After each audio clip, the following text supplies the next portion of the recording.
So this is Let's Talk, and normally with my guests I give them a chance to talk a little bit about their background, and today I'm with Janet Pearce, who's a painter, and hopefully we'll have some really interesting, exciting spiritual conversations as well as stuff to do with your painting. So tell us a little bit about how things started for you.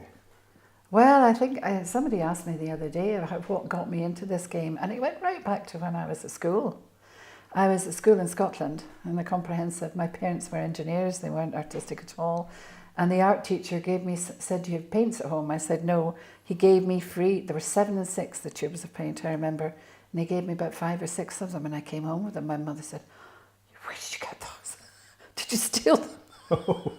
No. So from then on, and then I went, did my, in Scotland it's Hires, and then I went to Edinburgh College of Art, and then when I finished that, I just continued painting. I never stopped. So my first exhibition was in a museum in America, which was extraordinary. I was just very lucky. I married an architect from the same city, and we emigrated to America. He went to MIT, and I went. We ended up living in Pennsylvania, and I just carried on painting. And then when you get at a point, you've got paintings, you want to exhibit them. So I went to the local museum, and they gave me a one-person show. I was pregnant with my first child. I remember eating Melbourne toast, and I never stopped. It's so strange, isn't it? I mean, I had children, I immigrated, I was married, I taught part-time, I taught in the home.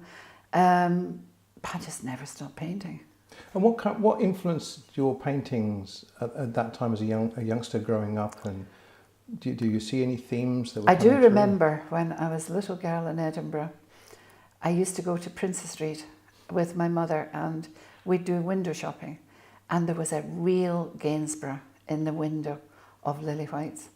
And to this day, I can remember the light on the silk of the dress.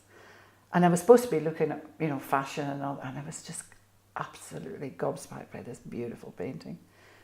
Yeah, it's funny, I just always loved painting, and I've stayed with it all my life.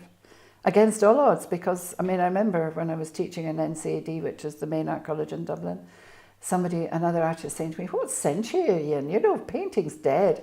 And I wrote in the Irish Times, "To me, it's never dead. It's like singing, it can never die." It went out of fashion, there's no doubt about that, but I just stuck to it. And I think it stood me in good stead. Did you find that there were periods, because I know I used to do painting, drawing, I used to do lots of portraitures and illustration and very tight sort of stuff. But I know that I showed a painting to someone, they said, "Oh yeah, it's just worth 25 quid." And there was a kind of very demoralising sense, and it's been a struggle. I keep on drawing, I do photography, I do a range of different things. But there was a sense of, where do you get that drive? What drove you? I honestly think you're born with it. I really do say that talent only takes you so far. You've got to have that drive. And what that drive is, I don't know. I live here in the Tyrone Guthrie Centre, and I meet artists from all over the world, of all ages. And when I think how they've given up, as I did, the secure job so many times to paint, I just think you're born with it. And I think it's more important than ability is the drive, really, the hunger. Yeah, it's like to express yourself.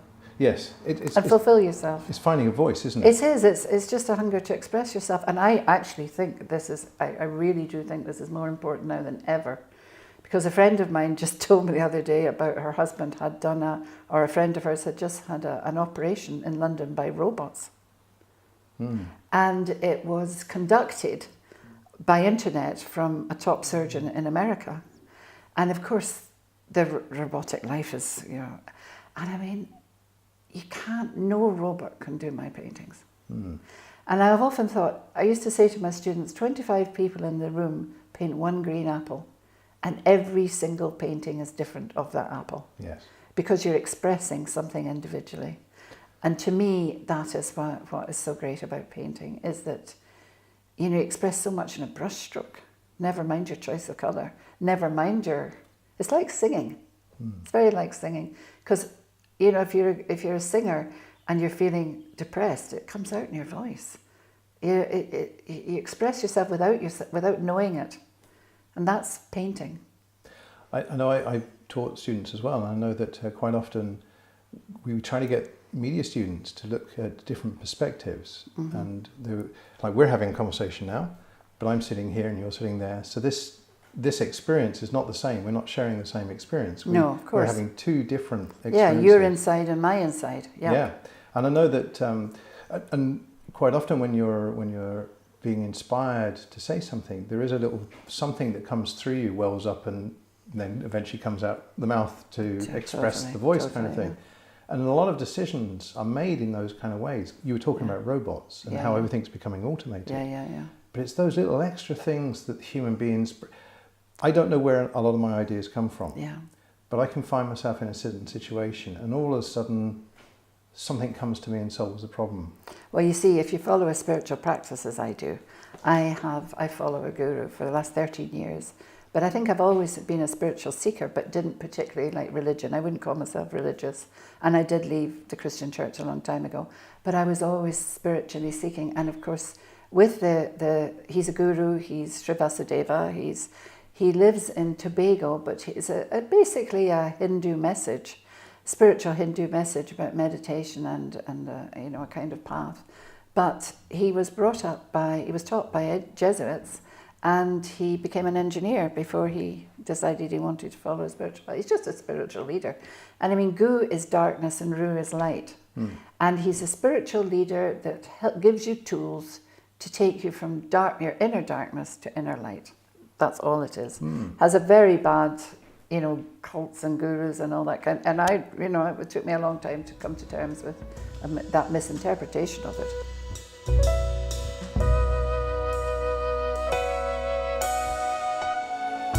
We have more on the way, so please subscribe to this channel and check out the link below if you'd consider becoming a patron to help us keep making more content. Thanks for watching.